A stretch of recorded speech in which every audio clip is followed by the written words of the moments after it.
everyone, it's Jess from Meyer Hatchery. I'm just sitting here thinking about how excited I am that my ducklings are going to be hatching soon.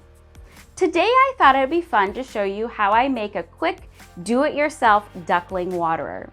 This is a great option if maybe you need to add a second waterer into your brooder, or maybe you got one too many ducklings and you need to do a little expanding.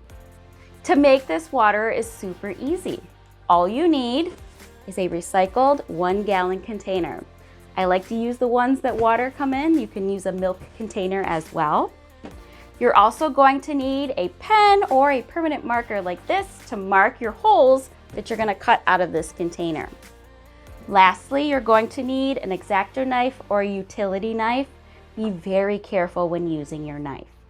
Let's take a closer look and I'll show you how I cut my container here to make it a waterer.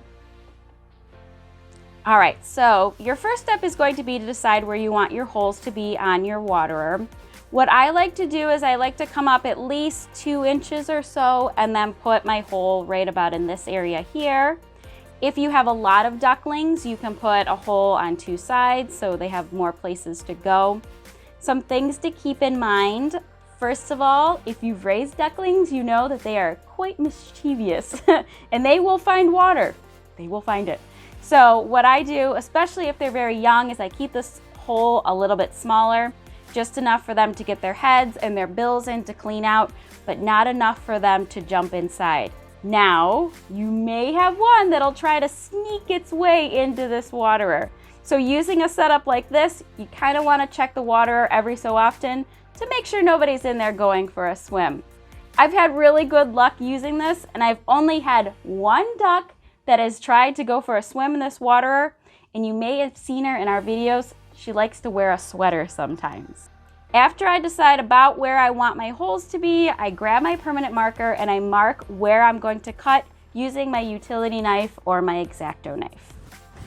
That's not the best shape in the world, but you get the idea.